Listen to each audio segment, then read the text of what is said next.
What's up, guys? Fuad here, back on Behind the Gloves with my guy Marshall Turner from the Combat Hour. We're here for another episode of the greatest heavyweight edition. Wow, that was pretty calm and soothing. I didn't be extra, I just went straight to the point. That was pretty nice, I'm not gonna lie.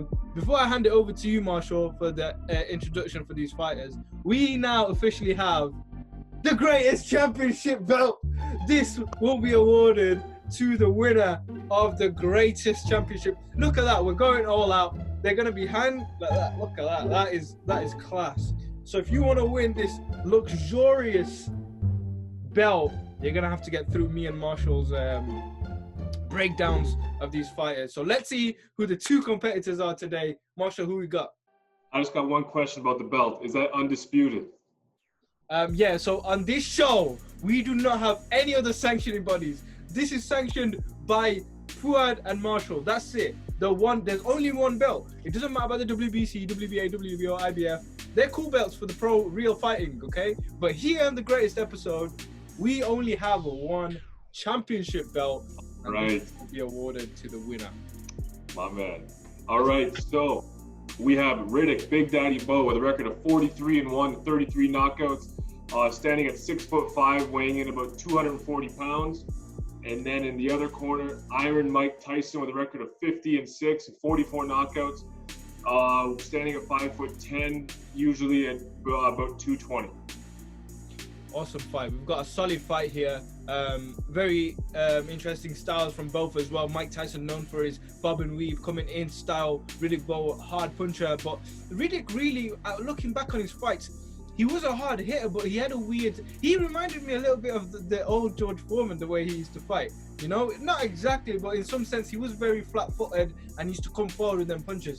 For me, though, it's a difficult one to give Riddick Bowe a chance because if we're talking about Iron Mike in his prime, bro, these taller fighters were made for him, especially people who went on their toes. Like, Evander Holyfield beat him because he had different angles and the sides were a bit more closer. The bigger guys, it's a weird one. The bigger guys seem to have a harder time with Tyson. And if we are talking about the prime Tyson, just after the 80s, before he went to jail, the prime Tyson, it's just like a match made in heaven for him to go against Riddick Bowe. What do you think? Yeah, I see what you're saying, but if you look at the Tony Tucker fight, who is 6'5" with an 82-inch reach, Tony Tucker lost that fight, but he gave Mike a lot of problems. Tony Tucker was undefeated. Highly touted amateur fighter, and that was in 1987. That was well before he went to prison and the Buster Douglas situation. And if you look at the Evander Holyfield's fights with Bowe, and then you compare that to the Tyson fights, yes, that's not prime Tyson, but Bowe handled Holyfield with ease. So yeah, it's a really hard fight for me to pick because Riddick Bowe's prime, in my opinion, lasted like a year. It was when he fought Evander Holyfield, that was the best Riddick Bowe we ever saw. He never was the same fighter before or after that. That being said, he only has one loss.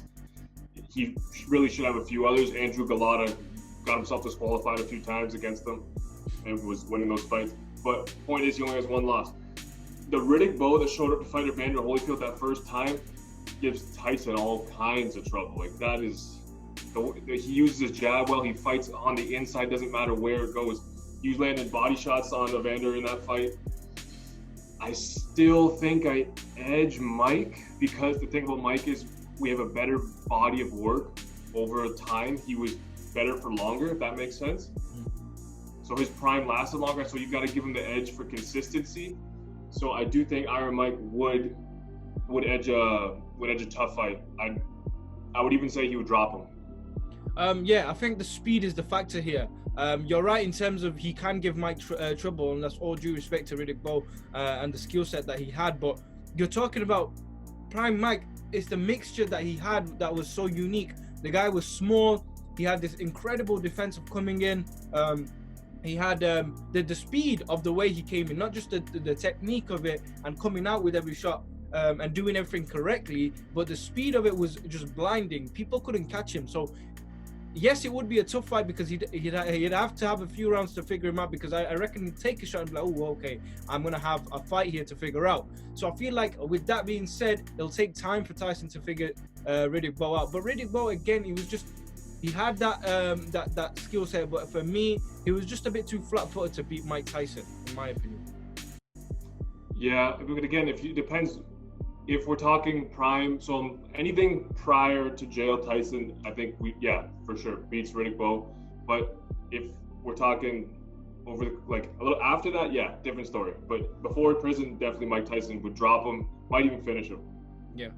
Awesome. So Mike Tyson advances to the next round of the greatest, and he has another chance of winning this glorious, glorious belt. Look how shiny it is, bro.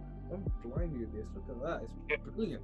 You got really big hands, or is that a small belt? No, I've just got like basically what happened was actually let me tell you a story. Anthony Joshua saw how big my hands were, and I'm 5'5", so I was actually in camp with AJ because I carry a lot of power in my hands, but I'm small like Andy. So a bit of credit comes to me. That's why my hands look so big holding this. This belt is actually huge, but my hands are just bigger than the belt. So that wraps up this episode. We'll catch you guys on the next one. Peace.